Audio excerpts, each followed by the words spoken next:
C'est beaucoup plus dur de monétiser, faire connaître, une application que de la sortir. Pour moi, en tout cas, hein. J'avais la chance de savoir coder. Bienvenue dans Minds and Machines, le rendez-vous de la technologie au service de la santé mentale. Animé par Arnaud Bressot, développeur IA et passionné de psychologie. Rejoignez-nous à chaque épisode pour découvrir des innovations, des spécialistes et des histoires inspirantes. Bienvenue dans ce nouvel épisode de Mind and Machine. Aujourd'hui, nous accueillons Geoffrey Kretz, créateur de Quit, l'application pour arrêter de fumer.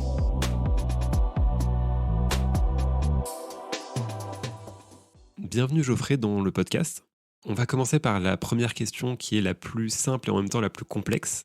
Est-ce que tu peux un peu me parler de ton parcours dans la santé mentale et ce qui t'a poussé à créer Quit? Bonjour Arnaud, merci pour l'invitation.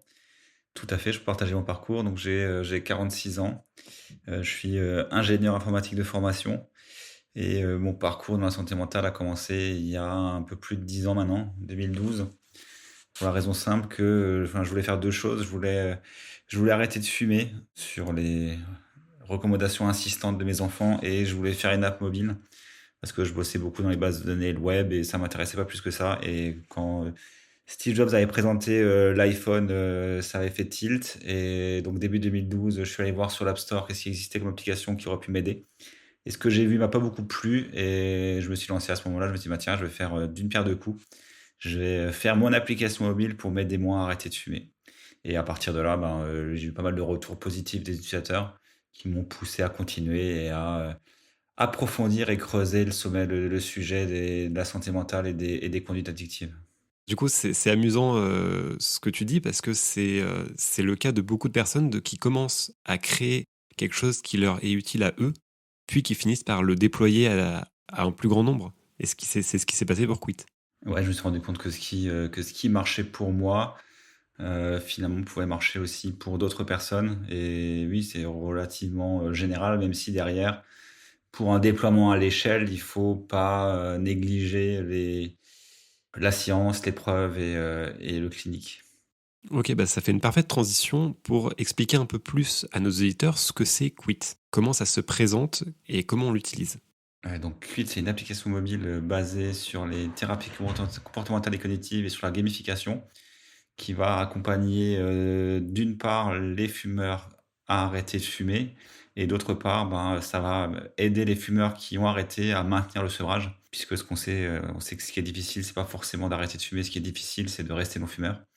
Et donc on se base sur des sciences, cognitives et comportementales pour, faire le lien entre l'état émotionnel, le contexte et le déclenchement d'un craving ou, voilà, la rechute et cetera et cetera.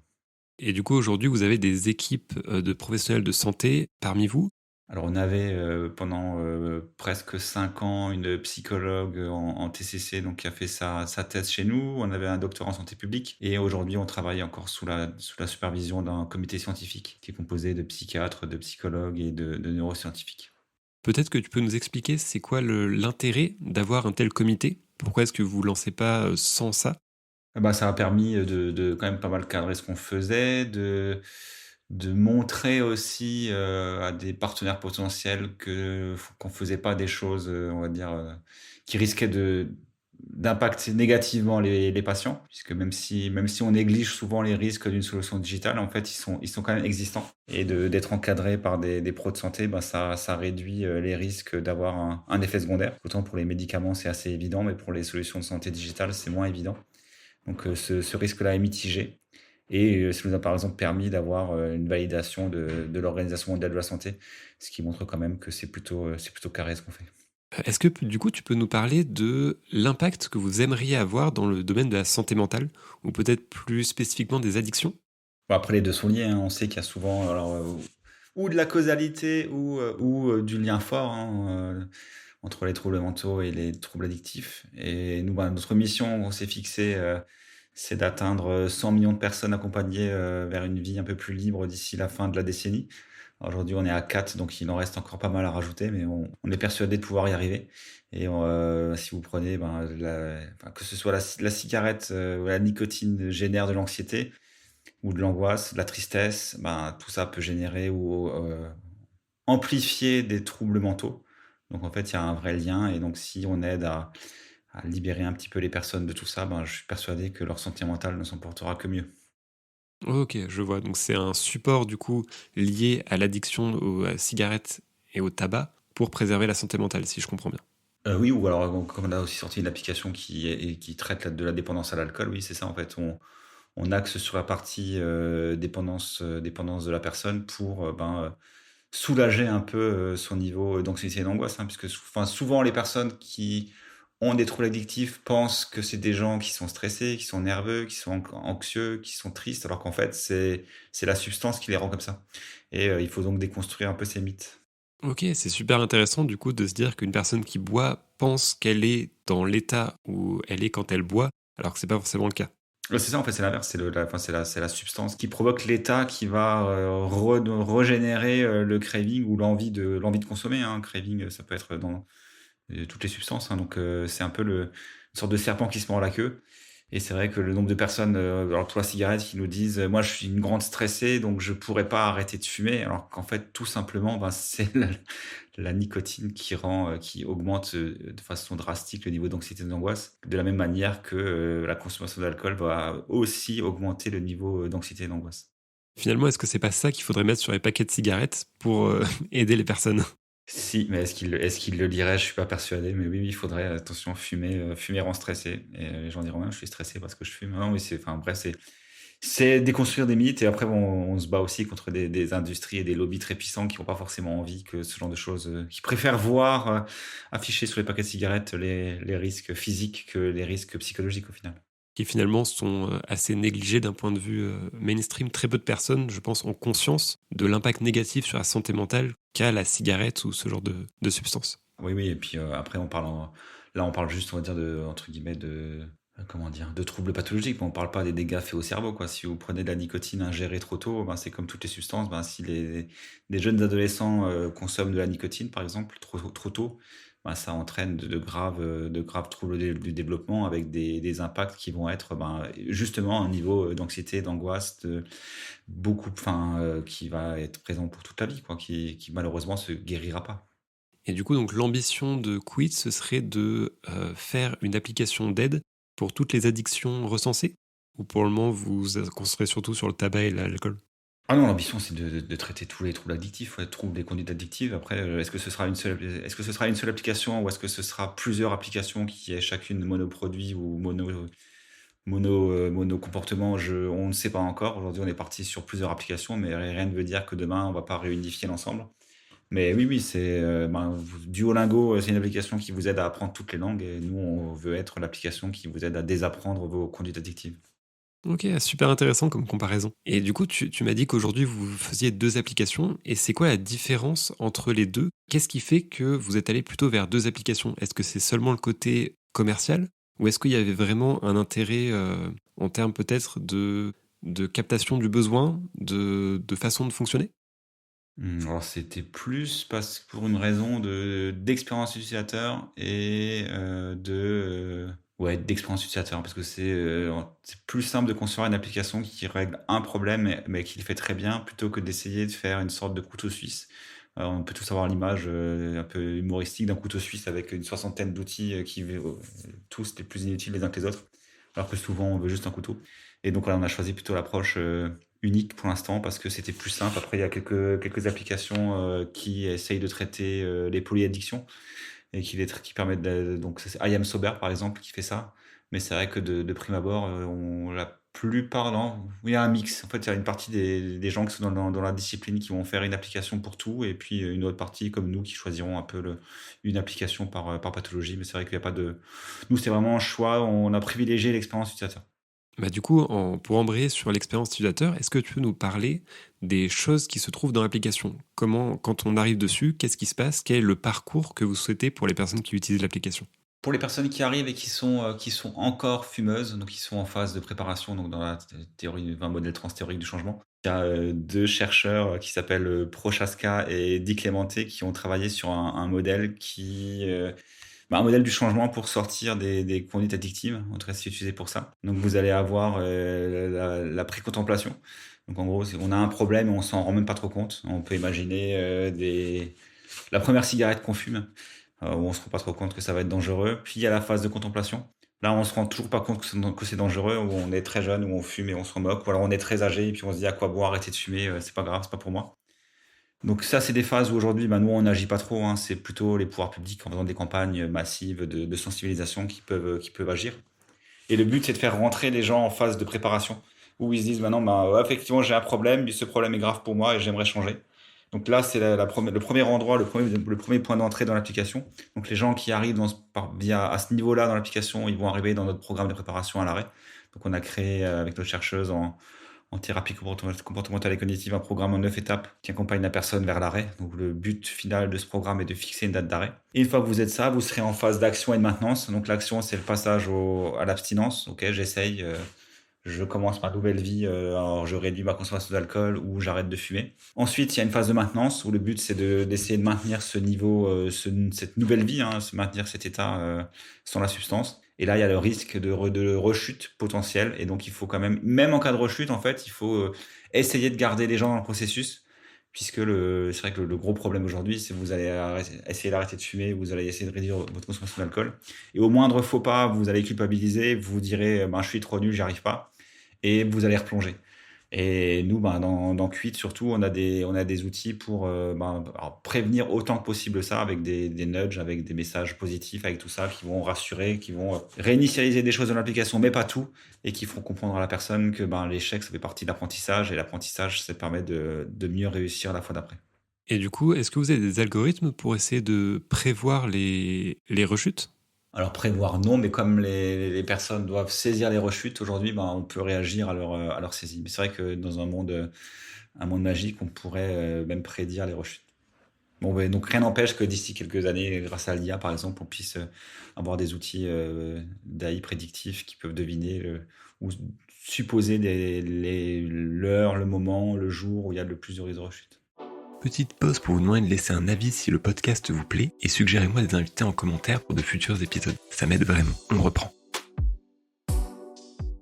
Donc tu nous as parlé de comment fonctionnait l'application, mais du coup ça a été tout un voyage entrepreneurial pour arriver jusque-là.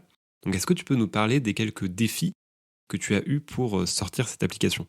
Alors, sortir l'application, c'est pas forcément le défi le plus difficile. Tout a commencé le jour où elle est sortie, en fait. C'est beaucoup plus dur de monétiser, faire connaître une application que de la sortir. Enfin, pour moi, en tout cas, hein, c'était mon parcours personnel. Donc, j'avais la chance de savoir coder. J'avais la chance de maîtriser un tout petit peu le design. Et donc, j'ai pu m'occuper plus ou moins facilement des premières versions. Par contre, effectivement, quand il a fallu contacter des gens, créer des modèles économiques, travailler à tout ça, c'était beaucoup plus difficile. Donc j'ai beaucoup appris. Et puis ensuite, ouais, quand il faut intégrer des parties très scientifiques, ça dépasse mes compétences. Et donc là, il fallait bien, bien s'entourer. Donc finalement, les étapes clés, c'était 2012, première version, entre guillemets, version garage, même si c'était dans mon salon. Donc on va appeler ça la version Quit de salon. En 2016, je quittais mon boulot, mais j'étais tout seul, donc j'ai créé une autre boîte avec une personne que j'ai rencontrée quelques mois avant. On n'était pas du tout dans la santé mentale, hein, on était dans les apps mobiles, mais plus pour le commerce de détail. Ça a duré 1 an, ça n'a pas marché du tout. Je pense que j'ai fait absolument une grosse partie, un grand nombre d'erreurs et d'échecs. Enfin, ouais, un grand nombre d'erreurs, ça n'a pas marché. On a liquidé l'entreprise en 2017. Et là, je me suis reconcentré sur Quit. Et donc, la première chose que j'ai faite, c'était de convaincre 2 amis à moi de me rejoindre, donc, qui sont aujourd'hui mes associés. Donc, le responsable produit, Jean-François, et le responsable technique, Christophe. Et à partir de là, après, on a travaillé d'abord sur le business model, puisqu'il fallait montrer aux investisseurs qu'on pouvait avoir quelque chose de plus ou moins pérenne avec des abonnements. Une fois qu'on a fait ça, on a pu faire une toute petite levée de fonds. Alors, c'était 100 000 euros, hein. À l'époque, c'était pas mal, mais aujourd'hui, c'est plus grand chose. Mais bon, ça a suffi à développer jusqu'à l'étape suivante, où on a renforcé la partie médicale et scientifique. Et puis après, en 2020, on a refait une levée de fonds. Enfin, 2020-2021, on a refait une levée de fonds qui a permis d'accélérer un petit peu et de déployer dans plus de pays. Et puis voilà, et puis aujourd'hui, du coup, on réfléchit à l'étape d'après. Ok, parce que du coup, c'est maintenant une appli internationale, c'est pas juste un truc français. Ouais, on existe en 13 langues, on est leader européen sûr, mondial peut-être en termes de téléchargement et d'usage dans le domaine du sevrage tabagique. Dans le domaine de l'alcool, il y a un gros leader américain qui est loin devant nous, mais après, à part ça, il n'y a pas non plus forcément beaucoup d'autres solutions. Donc on est plutôt bien positionné dans les parties, dans les solutions B2C. Ok, et du coup, pour toi, la plus grande réussite de Quit, c'était quoi? Ou c'est quoi? Bah, c'est certainement l'OMS aujourd'hui à titre, à date, hein, puisque c'est quand même une validation qu'on a intégré tout ce qui se fait dans la meilleure pratique du sevrage tabagique. On a réussi à le comprendre, à l'adapter, à l'intégrer dans une app mobile qui est facile d'utilisation et appréciée des users. Donc en gros, c'était beaucoup de boulot et qu'on a fait tout ça en étant une dizaine de Strasbourg. Donc c'est plutôt cool. Parce que d'habitude, ces boîtes-là, elles sont américaines et elles se font à coups de millions. On a d'ailleurs des concurrents qui ont levé des dizaines de millions et qui ont des apps moins bien. Donc la fierté, c'est ça, quoi. C'est d'avoir réussi avec très peu de ressources, mais avec des gens motivés et des gens très intelligents à créer une solution qui est utilisée dans le monde entier et qui a aidé déjà beaucoup de personnes. Incroyable, une belle aventure. Du coup, est-ce qu'on peut parler de Quit comme une licorne? Non, non, non, ah non, non, on va pas. Non, après, bon, aujourd'hui, en plus aujourd'hui, le fait d'être une licorne ne veut plus dire grand-chose, puisque la plupart des licornes de 2021 ne le sont plus. Et les médias, les journalistes ont un peu arrêté de mesurer les startups à base de la coût de levée de fonds et cherchent plutôt celles qui font du chiffre d'affaires ou qui sont pérennes ou rentables, ou au minimum à l'équilibre. Et aujourd'hui, du coup, Quid et à quel niveau par rapport à ça? Est-ce que vous êtes rentable? Est-ce que vous avez trouvé un équilibre, un business plan qui vous convient? Alors qui nous convient, non, parce que ça peut toujours aller plus vite. Et après, on est à l'équilibre, donc c'est plutôt pas mal. C'est un bon début, mais voilà, après, on pourrait toujours avoir des business models encore plus efficaces. Mais bon, après, c'est des choses qui prennent du temps. Et comme dit, la prévention, c'est pas ce qui paye le plus. Donc déjà d'être à l'équilibre sur un modèle dans le domaine de la prévention, on est très heureux. Et l'étape suivante, c'est d'être plus que rentable et puis de continuer à développer d'autres solutions en parallèle sur d'autres troubles. Ok, parce que du coup, aujourd'hui, pour un utilisateur qui voudrait vous rejoindre, ça lui coûte des sous de chaque mois d'utiliser l'application ou comment ça se passe? Oui, donc il y a une base qui est gratuite et il y a une partie des fonctionnalités qui nécessitent un abonnement, donc qui coûte 10 euros par mois ou 60 euros par an. Donc on est moins cher qu'un paquet de cigarettes, moins cher qu'une bouteille, enfin l'équivalent d'une bouteille de vin. Donc ouais, c'est pas très, on n'est pas une solution très chère. Donc finalement, ils y gagnent au change. C'est pour ça qu'il faut aller vers vous. Et là, je parle que de l'argent et je parle pas de l'économie et des gains en termes de santé. Ok. Et aujourd'hui, du coup, tu as des témoignages sûrement de personnes qui ont fait leur parcours dans l'application et où il y a un avant-après qui est potentiellement visible dans leur histoire. Ouais, bon, déjà, on a toutes les reviews, hein, où les gens qui prennent la peine d'aller sur l'App Store pour mettre un message. Donc ça, on en a beaucoup. Enfin, plus de 100 000, quasiment 100 000 avis à travers le monde. Après, on a aussi sur notre site web, on a une partie blog avec des témoignages. Donc on a de temps en temps des gens qui nous contactent pour nous raconter leur histoire. Et c'est plutôt touchant et poignant. Et puis après, on a aussi dans l'application, il y a une partie communautaire. Donc des groupes de soutien un peu basés sur le modèle des alcooliques anonymes où des gens sont réunis en petits groupes et donc là aussi ils peuvent témoigner. Et donc souvent ils échangent sur leur parcours et quand ils réussissent, c'est les plus heureux du monde. Donc l'idée, c'est pas juste d'utiliser l'application et d'être tout seul dans son coin. Il y a vraiment une histoire de communauté pour du coup arrêter, si je comprends bien. Il y a une partie communautaire effectivement qui va vous aider quand c'est difficile et qui peut aussi, ouais, qui sera là quoi. C'est pas forcément, enfin c'est la fonctionnalité est sortie il y a un peu plus d'un an et comme dit, ben, les couches sociales sont jamais évidentes à régler, donc on est encore en phase de réglage, on va dire. Mais il y a déjà pas mal d'engagement et de participation et des fois on lit certains messages et on est touché quoi. Enfin voilà, c'est pas facile. Des fois en bien et des fois enfin en mal dans le sens où des gens ont des histoires de vie assez incroyables quoi. Mais du coup, c'est une application qui va dans le bon sens et qui, je pense, enfin, qui, d'après ce que tu me dis, aide énormément de monde et vous avez des listes et des listes de témoignages qui collaborent ça. Ah oui, l'impact, enfin, aujourd'hui, je sais pourquoi je me lève, hein, c'est pas un truc, je me dis pas, ah, mince, je vais devoir travailler aujourd'hui. Je me dis, ben, tiens, quelle belle surprise je vais avoir aujourd'hui, quel impact je vais pouvoir avoir. Et je pense que c'est quelque chose qu'on partage avec tous les salariés et mes associés et les investisseurs et les partenaires. Ben, on a conscience de l'impact positif qu'on a sur le monde. Et du coup, comment réagissent les lobbies du tabac par rapport à ça et de l'alcool? C'est une question que je me pose du coup, puisque vous êtes là pour les contrer finalement. Alors, l'alcool, ils réagissent pas encore trop. Je pense qu'ils sont assez protégés en France. Et même si aujourd'hui il y a une grosse vague de sans-alcool qui arrive, hein, des pays anglo-saxons et des pays nordiques, et les lobbies du tabac, alors le problème c'est qu'ils s'adaptent, quoi. C'est quand même des génies. Donc au début on a été approché hein, par absolument tous les gros cigarettiers, hein, Philip Morris, Japan Tobacco, Imperial Tobacco, British Tobacco. Ça, c'est des gens qui ont cherché à nous parler, ouais, qui on a parlé. Aujourd'hui, ils diversifient leur prise de nicotine, quoi. Donc ils se positionnent sur le marché de la cigarette électronique, ils se positionnent sur le marché du snus, sur le marché de quoi d'autre? Il y a même aujourd'hui, il y a des sortes de dragibus qui sont sortis à base de nicotine, quoi, qui vendent en bureau de tabac, quoi. Donc, il faut jamais douter de l'imagination des big tobacco pour vendre leurs produits addictifs, quoi.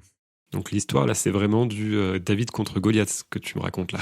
Un petit peu, ouais, mais bon, ou alors Don Quichotte, mais je préfère le voir comme David contre Goliath. Donc toi, tu as développé une solution pour aider dans la santé mentale. Et pour toi, c'est quoi l'avenir en termes de tech dans le domaine de la santé mentale?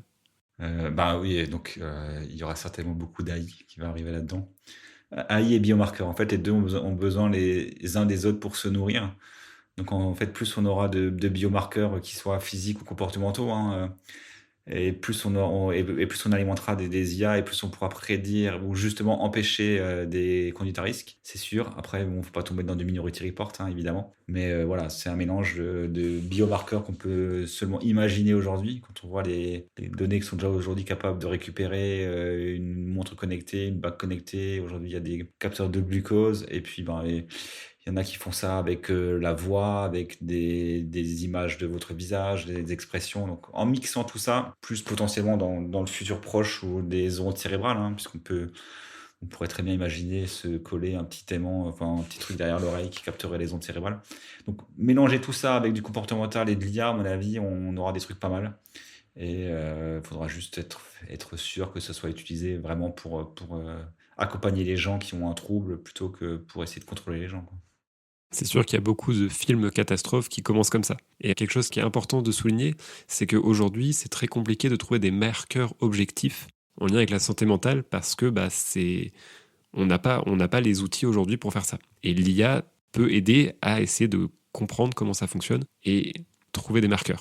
Oui, parce que est-ce que c'est le sommeil? Est-ce que c'est le rythme cardiaque? Est-ce que c'est autre chose? Est-ce que c'est certaines ondes? Est-ce que c'est voilà, c'est aujourd'hui je pense que c'est un domaine encore sous-adressé, sous-investi, hein, mais qui est très porteur et qui va exploser. Et je pense que c'est un des domaines où il y aura le plus de changements dans les prochaines années, ça c'est sûr. C'est aussi l'impression que j'ai, et c'est ce que la Covid nous a montré, que la santé mentale, c'était quelque chose sur lequel on n'était pas à jour. Bon, après, puis il y a le côté inverse, hein, à force de trop en parler, est-ce que c'est pas aussi il y a pas un effet amplificateur des mauvaises nouvelles, hein? C'est que pour se sentir bien, il faut pas regarder la télé, hein. Après, c'est toujours pareil, quoi. Donc il y a des choses, c'est compliqué. Et puis il y a aussi il y a un retour, il y a quand même une campagne de Santé publique France qui est pas mal, où ils mettent en avant l'importance de l'activité physique pour lutter contre les conduites addictives. Et ça marche aussi pour aller mieux, hein. Il y a pas mal si on se sent pas bien, souvent prendre un peu de soleil, faire un peu de sport, ça aide à aller mieux. Et c'est vrai que c'est des choses qui s'oublient avec nos niveaux, enfin comment dire, nos vies finalement assez sédentaires, hein. Les gens qui vivent à la ville, ils sont beaucoup, oui, ils prennent la voiture ou le transport en commun pour aller bosser, ils sont sédentaires devant un ordi, le travail manuel se perd, et au final, c'est des choses qui jouent, j'imagine, à terme sur la santé mentale. Et c'est sûr que c'est dur aussi pour nos jeunes de se sentir super heureux alors qu'on leur dit que la planète elle est foutue, quoi. Donc c'est un mélange de pas mal de choses. Mais j'ai pas forcément de solution, hein. Il y a un équilibre à trouver et peut-être du coup une éducation à faire sur la santé mentale. Ouais, tout à fait, oui, oui, de l'éducation thérapeutique, ou de travailler sur les compétences psychosociales à développer chez les jeunes, les armer pour justement lutter contre tout, enfin, apprendre à analyser, comprendre et relativiser finalement tout ce qui se passe dans le monde, quoi. De toute façon, je pense pas que les médias changeront pas, hein. De toute façon, il y a un problème jusqu'à ce qu'il y ait un problème plus grand qui occupe l'espace médiatique, hein. Ça date pas d'aujourd'hui, mais avec Internet, avec les réseaux sociaux, ça s'amplifie chaque jour, ça se polarise de plus en plus, et on voit pas trop d'amélioration, en tout cas à ce niveau-là.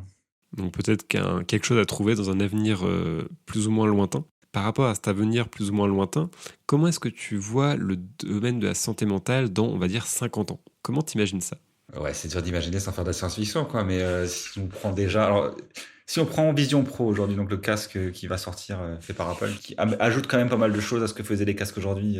On pourrait très bien dire, oui, Meta faisait déjà un casque, ou Microsoft, mais c'est pas la même chose.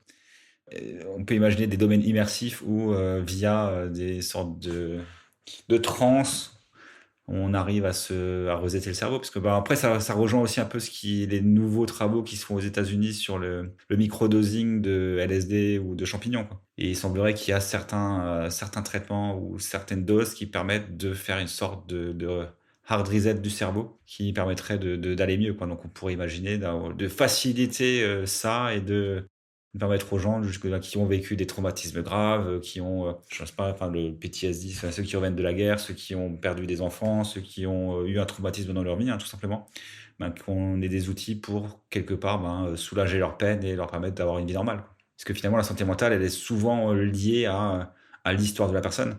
Et tout le monde n'a pas 15 ans pour faire une analyse sur un canapé et parler à un psy pour aller mieux. Et encore, c'est pas forcément efficace, quoi. Et dans certains cas, ben, est-ce qu'il n'y aurait pas des choses qu'on ne connaît pas encore qui permettraient de soulager ça, quoi. Ok, donc un point de vue très intéressant sur des choses qui sont assez peu connues finalement, puisque c'est des trucs qui se développent en ce moment. Après, ça fait très vite Black Mirror, hein. Donc, c'est le problème, c'est que on a tellement vite sombré dans dans une sorte d'utopie ou un truc un peu dingue que c'est dur de se projeter aussi, quoi. C'est sûr. Et du coup, par rapport à ça, si tu pouvais donner un conseil à une personne qui voudrait créer une entreprise dans la santé mentale, qu'est-ce que tu pourrais lui dire? Qu'est-ce qui, toi, t'aurait aidé quand tu as lancé Quit? Donc, tu nous disais déjà qu'il fallait s'entourer d'experts de la santé mentale pour avoir... Peut-être chercher, ouais, une ou deux personnes qui sont, un ou deux leaders d'opinion dans le domaine pour leur montrer les travaux le plus tôt possible, pour qu'ils se retrouvent pas mis un peu devant le fait accompli et puis qu'ils puissent juste dire c'est bien ou c'est mal, mais plutôt qu'ils puissent dire j'ai participé à la création de. Voilà, donc peut-être moi, si j'avais eu peut-être plus vite contacté des membres, des pros de santé, j'aurais peut-être eu moins de freins par moment, jusqu'à ce que, ouais, peut-être ça. Et enfin, et encore frein que j'ai eu vraiment qu'en France, quoi. Mais bon, bref, après, oui, peut-être ça. Et sinon, bien creuser le sujet, rejoindre Mentaltech France pour confronter ses idées. Et puis, partir d'un cas concret, quoi. Et puis essayer de voir comment on peut améliorer ce cas, quoi. Et pas imaginer des solutions, on va se dire, enfin, ouais, bon, bref. Il faut que le problème existe, il faut qu'il soit suffisamment grand, mais il faut qu'on soit prêt aussi à travailler. Bon, après, ouais, c'est un peu bateau ce que j'ai dit, mais j'ai pas mieux. Ouais, c'est cohérent. Et puis, je pense que ça se retransmet dans ton histoire sur le fait que tu as déjà lancé plusieurs boîtes, qu'il y en a qui n'ont pas fonctionné. Et je pense que tu as acquis de l'expérience par rapport à ça. C'est un beau résumé, je prends.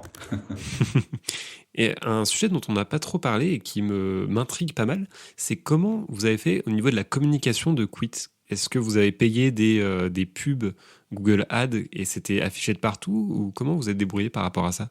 Parce que j'ai l'impression que c'est une grande difficulté des applications de santé mentale de se faire connaître du grand public. Alors, ouais, oui, c'est un gros problème. Alors, tout au début, moi, j'ai plutôt utilisé les relais presse et du bon positionnement. Donc, c'était plutôt, voilà, donc j'avais la chance de m'être lancé aussi à un moment donné où il y avait quand même un peu moins de concurrence, où tout le monde faisait pas une app pour tout et n'importe quoi. Donc, j'ai eu un peu de presse qui m'a permis de me positionner. Et puis là, des pubs, bon, alors on a toujours on tente, hein, on teste, hein. Après, c'est pas évident, hein, des canaux qui sont plus simples que d'autres. Effectivement, ce qui marche mieux pour nous, c'est là où les gens cherchent quelque chose de précis. Donc sur Google, par exemple, où ils vont taper arrêter de fumer ou comment arrêter de fumer. Ben là, on sait que c'est des gens qui sont justement dans la bonne phase de changement. Et par contre, quand on essayait de cibler les gens plus sur des réseaux sociaux classiques, hein, Insta, Facebook, Snap ou TikTok, on peut éventuellement tomber sur des fumeurs.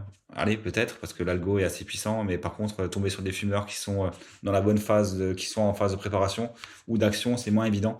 Et donc, c'est relativement cher et on fait plutôt de la prévention à ce niveau-là que vraiment que des choses efficaces pour Quit.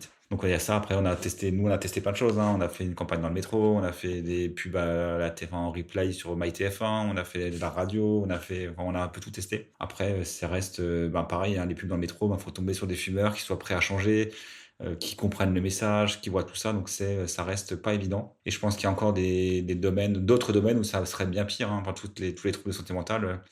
Quand vous êtes sur alors, de la niche entre guillemets, hein, mais si vous prenez de la schizophrénie ou ce genre de choses, c'est pas, ça touche quelques pourcents de la population. Donc j'imagine que dans ces domaines-là, ça reste assez difficile de tomber sur les bons patients. Et là, une des stratégies pourrait être de contacter des associations de patients ou des pros de santé qui s'occupent de ces gens-là. Et puis c'est finalement eux qui seront les ambassadeurs de la solution, quoi. Donc il n'y a pas une solution qui marche pour tout le monde, quoi. Donc ça dépend vraiment. Donc s'il y a suffisamment de population qui est affectée, on peut imaginer des pubs qui peuvent quand même marcher. Et puis si c'est vraiment de la niche, il faut vraiment contacter et utiliser les assos de patients et les pros de santé qui traitent ces troubles. Après, c'est pareil, si on est remboursable et que personne nous prescrit, c'est pareil, ça sert à rien. Donc il y a pas mal de choses qui sont assez compliquées dans le domaine de la santé. On va terminer cette interview par une question toute simple. Quelle serait la ressource que tu recommanderais aux personnes qui voudraient se lancer dans la santé mentale ou dans l'entrepreneuriat de manière générale? En plus du coup de Quit qui permet d'arrêter de fumer, que tu conseilles, parce que du coup c'est toi qui est derrière ça et a priori ça fonctionne, tu as des centaines de témoignages pour te le montrer. Je vais conseiller un livre que j'ai pas réussi à finir, ce qui est un peu antinomique, mais j'ai pas réussi à le finir parce c'est très frustrant à lire quand on a déjà un produit, parce que c'est un livre avec plein de bons conseils.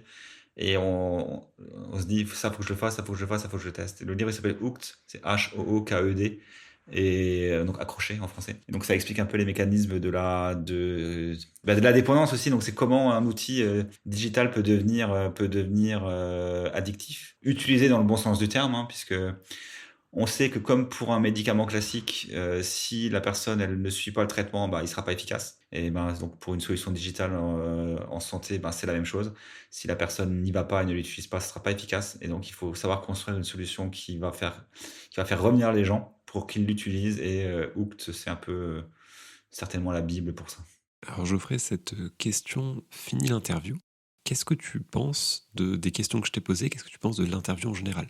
Ah oui, je suis content, c'est des bonnes questions. Il y a pas de, j'espère avoir été un minimum utile pour que ceux qui l'écoutent sortent de la demi-heure avec plein d'idées. Je pense en effet que la discussion qu'on a eue était très intéressante. Moi en tout cas ça m'a intéressé et je pense que ça intéressera nos auditeurs. Donc merci beaucoup d'être venu. Bah, merci Arnaud. C'est déjà la fin de cet épisode. Merci de l'avoir écouté jusqu'au bout. Vous pouvez nous soutenir en mettant 5 étoiles sur le podcast et en nous proposant des idées d'invités en commentaire.